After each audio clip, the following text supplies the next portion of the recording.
Welcome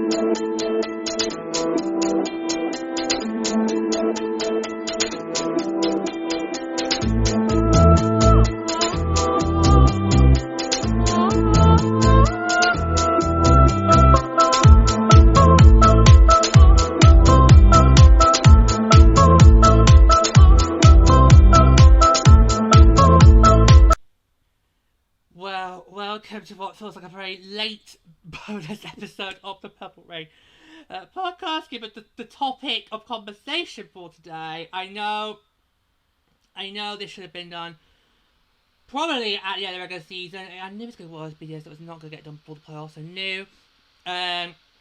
Plus, we didn't really have confirmation about New York winning the goal plan until we got to the end of the regular season, because there was a chance that potentially on April the 30th we would have been eliminated if our game in Ottawa had gone beyond regulations. That would have been the question: would the Frost have possibilities to get goal plan? Anyway, we know what happened. The rest is history, as they say. Finally, get around to it, and that's of course obviously to congratulate the York Sirens on winning the goal plan. We did this video last year, but it was kind of a new thing, and I think we will have going forward each year. There'll be a bonus episode just to let you know who the goal plan winner is. And see what moves they might make on the day of the draft, which is June the 24th, 2025. It's literally around the corner. It's going to be in Ottawa this year, and then that'll be until we get schedules, I'm afraid. Yeah, so New York once again winning the goal plan. Am I surprised? No, it's the answer. No, I'm not. I'm really not surprised, especially how the second half of the season went for. We pretty much all said it at the end of last year. The broadcaster said it, I said it, Lenny said it. We all said that if the Sirens had 5 or 6 more games last year, then they very easily could have, made a push for a playoff spot. And, oh look, this season, we got those 5-6 extra games, and yet it's still the same outcome. Now, the Sirens did have a very strong start. They, the Charge, were pretty much in there alongside us and the Big 12 for those top 4 spots. And then, second half of the season, the Sirens got on a massive losing streak. They were a 9-game losing streak. That pretty much ended any chance they had of trying to get back in the conversation for playoffs. It's completely fell apart for them. It really did. Now, technically, while the Sirens going into the International Championship break did have... the World Championship break, sorry. The International break for World Championships, that's what I say. While they were mathematically not out of the picture, they're about 5 points back. Realistically, no way were they going to be making playoffs. Leddy called it. All it needed was one of the teams to bother to have 3-1 points in the bag, and it'd be over. That's exactly what happened the first day back to the World Championships. Results elsewhere meant the Sirens were eliminated before they can play a game back from the World Championships. Yeah. So their win over us on April the 27th, that was enough for the Sirens to get those points they needed to secure the goal plan for a second year in a row. Right, this is why I'm so looking forward now to we've got expansion, and I'm looking forward to multiple expansions, because the more teams we have in the league, the more likely the goal plan will be more effective. I love the goal plan, but it's so much better than what the AHL does by just tanking. And you know what I mean. You dirty bastards. I prefer this system a lot better, because I think you should be earning the right to get the first overall pick, not have it be given to you just because you've had the best draft odds or you've won it by a lottery. Okay, I think it should be earned, not given the first overall draft pick. I thought this system was brilliant, but of course, given how there's so many little teams right now, and given how the races are so tight, we're not going to see a really effective goal plan until we get 4 more teams, 6 more teams added into this league, because the playoff races will tighten and narrow even more, and certain teams will be losing more quicker. It means that their main points can be converted towards the goal plan, let everybody else fight for those playoff spots. So, yeah, so it was a really, it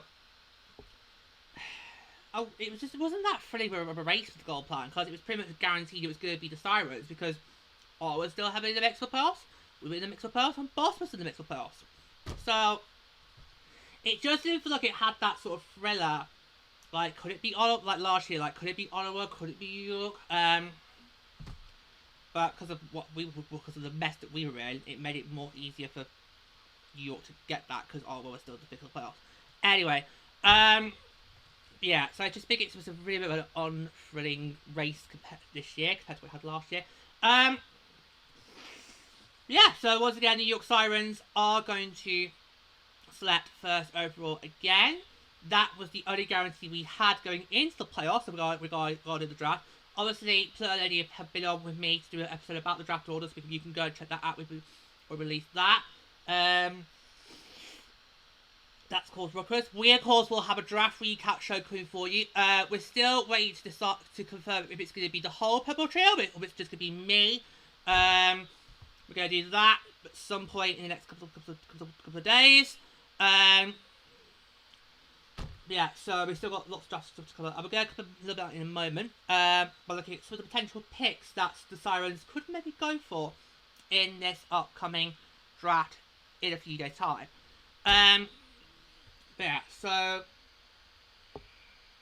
yeah, I just really hope that next season, now we've got 8 teams, I really hope that by having that first expansion, it means that the races will tighten a bit more and narrow a bit more, and it won't just be the Sirens who have got it by default because all the other teams will still in the mix for playoffs. So I'm hoping we're going to see a lot comparing races next year for the gold plan as well as the playoffs, because I think the gold plan is a really exciting feature to have. It's one of the many pieces that make the PWHL so unique. I think it's really exciting, but because of how competitive and how much padding has been in the league so far, we've yet to see that be effective. So we'll see how that's going forward. Yeah, so the Sirens once again are going to pick first overall, and they're going to be doing that for every single round. In case you haven't seen it yet, or you've not checked out our episode on it yet, the draft order for the Oracle 6, that will be locked in for all 6 rounds. So like last year, the Sirens will go first in every single round.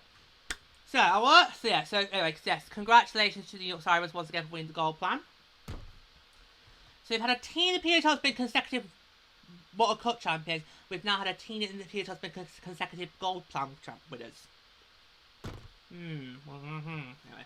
Okay, let's have a look at some of the players the prospects that could be going first by York. Now, for me, the worst standout tickler is Casey O'Brien.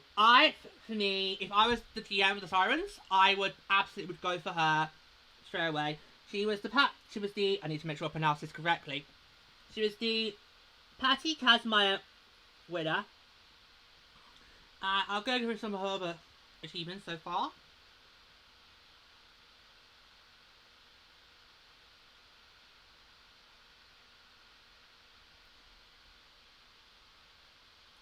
I've got my tablet here with me, so I'm just going to read off that, just in case you're watching on the camera. I'm wondering what are you looking at. So, she has, so she's a Wisconsin graduate. We want to have her players with a legitimate chance to be taken first overall in this month's PWHL draft.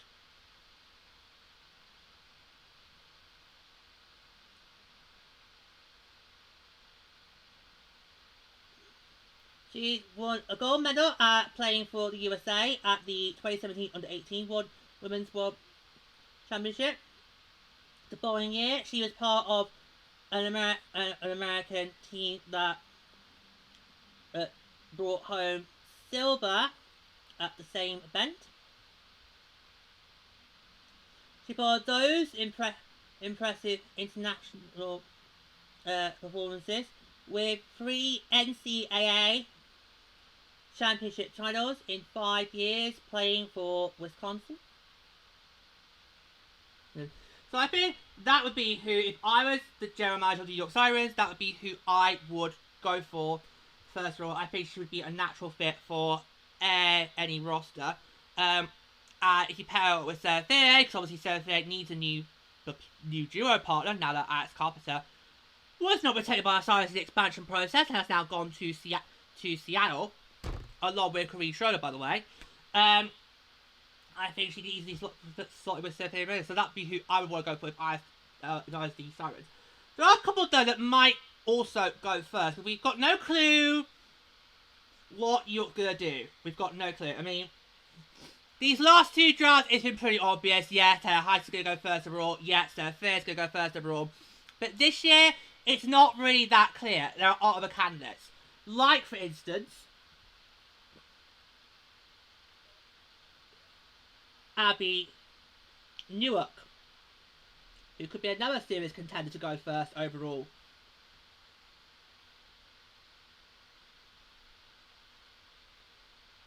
So, in summer 2019, Abby Newark attended the AHL draft in Vancouver, British Columbia, in support of her older brother, Alex. He was a highly suited prospect in the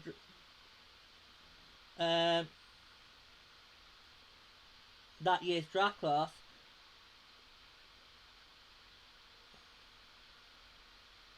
The 16-year-old Newark soaked up the sights and sounds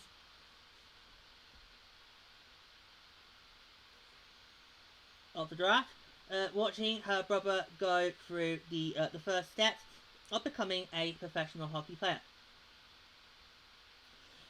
So potentially we could have another PWHL player in the league who's got a brother in the AHL. So obviously May Bapperson for the Frost last season. Her brother played for the Arbitrage, so that's interesting. That'd be very interesting to see.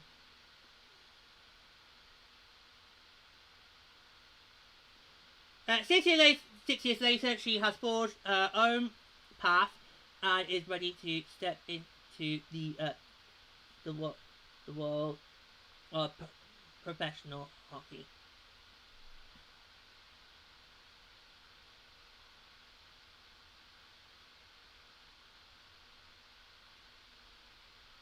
That'd be another one. Also potentially available. I've got a couple more to go through with you guys. Another one that could potentially go first is Hannah Murphy. This could be another potential one that could go first overall in the draft.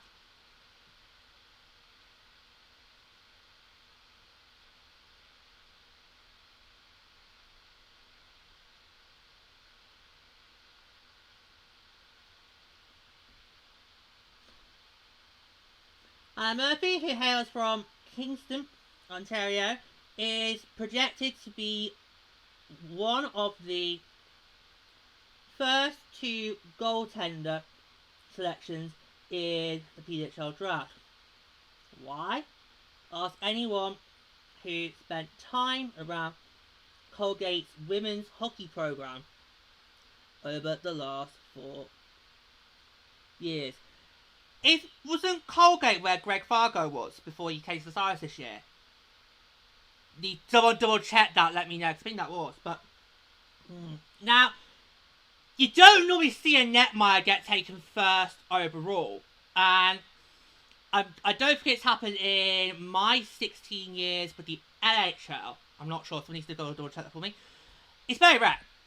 I mean, they can in the first round go easily, but later, or not first overall. But given how the Sirens, of course, did not protect Corinne Schroeder, and she, along with Alex Carter, went to Seattle in its good design window, New York needs to get another netminder, and they need another solid netminder, as does Ottawa, because they also lost a netminder in the expansion process. But also, Seattle and Vancouver, they in the expansion draft did not take any netminders, so they're going to be looking for that as well. So if New York was to go strike first, that would then put the pressure certainly on the two expansion teams, given how they're going to need solid 1Bs to backstop Maschmeyer in Vancouver and Schroeder in Seattle. So it could be a first, and netminder gets taken first overall. It could be possible, but we'll see. It all depends on what New York wants to do. Because of course, the expansion process has pretty much mocked everybody's draft plans. Just saying. Murphy recently graduated from the esteemed upstate New York institution after wrapping up a decorated college career that saw her become Colgate's all-time leader in shutouts, 18, and finishing with a .93 save percentage and a 1.59 goals against Uxbridge. Yeah, of course, obviously Schroeder was brilliant for York getting those shutouts, and we know from experience. So that's who you might want to target. Maybe I don't know, but yeah. So I think she's definitely going to be a first round selection. But would it be for New York? Would it be for Ottawa? Or would Vancouver, who in the first round will select for Seattle, would they get in first for Seattle camp? So I think she's... So I'm going to call it now that Hannah Murphy's definitely going to be a first round pick. It's just who's she going to go? Will it be early or is it going to be late in that first round? So that's going to keep a close eye on in the first round coming up. Okay, there's two more prospects I want to go through before we wrap up the show. And the next one of those is Michelle Carbonin.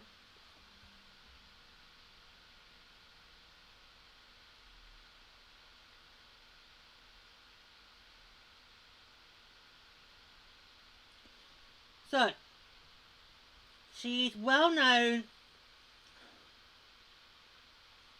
in Europe. The 35-year-old is a three-time Olympic bronze medalist, a Russian league champion, and a four-time Swedish women's hockey league, that's the SDHL champion. What you might not know is that the elite forward who holds dual citizenship in Denmark and Finland also loves riding her motorcycle. Sometimes the rides are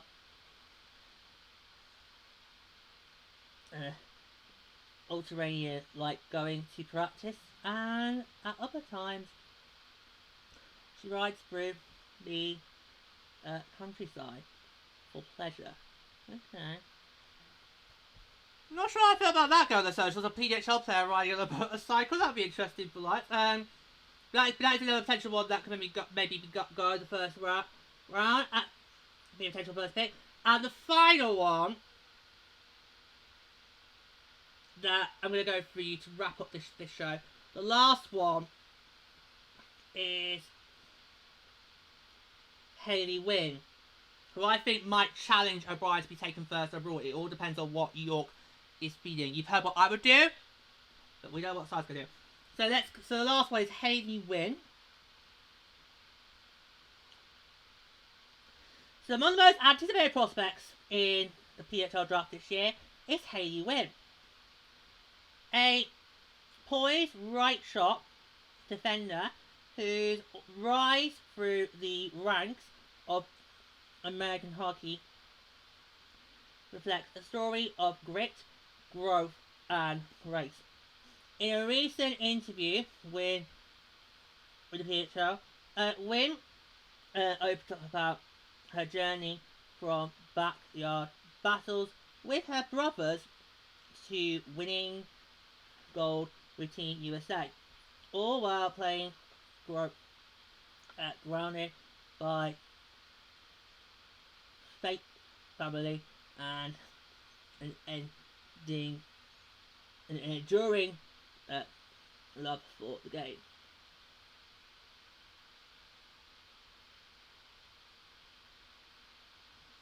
Okay, so there you go.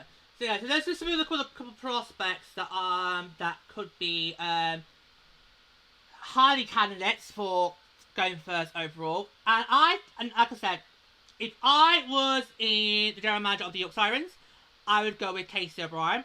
That I think is who is likely going to be protected to go first overall, but we don't know what the Sirens are going to do. Especially as Seattle took a strong net mile from them in the expansion process. Would New York will get that sorted first, and then go back for somebody like O'Brien? Depending if she's not really gone, but we'll see how it goes. Yeah. So I think either Casey O'Brien or Hayley Wynn are going to be the first to be selected overall. It would not surprise me if we have a Joe Fulton and Patrick Malamo, where one goes first and the other one goes afterwards. That would be one goes to the Sirens, the other goes to the Fleet, because Boston has got the second overall pick in each round. And Boston could actually use some of these prospects, given what they let slip away. Nope, not slip away. Slide away to the Emerald City. Yes, I did just quote Miley. You're lucky it's near the end of the show, otherwise I would have quoted Wicked as well because I had a sing-song.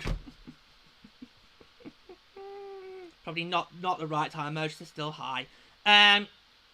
Yeah, so I believe if it was me, I would want to take Casey O'Brien, but we will see what York Sirens are going to do. We're going to see what all teams will do at the PWHL draft. So yeah. So again, apologies for this being a late show, but a lot has happened since, you know, the end of the season, because obviously we didn't know episode until the end of the regular season that Sirens had got the goal plan. I didn't have enough time before the post started to do the video. Of course, I've been in Philly since coming back. I've worked at bylaws, a lot of stuff been going on, of course, with the Spanish as well. But we're by go around here now. Yeah, so congratulations to the York Sirens on winning the gold plan for a second year in a row. Mind you, the PWHL entry draft 2025 will take place in Ottawa, 7 PM Eastern, that is 4 PM Pacific, and midnight here in the UK. So if I was you, I'd get the hot chocolate on. It's going to be a long night ahead. But I'll finish with say once again, congratulations to the York Sirens for winning the gold plan once again. And like last year, use that selection wisely, because I think you can make another very good pick again, just like you did last year with Surf.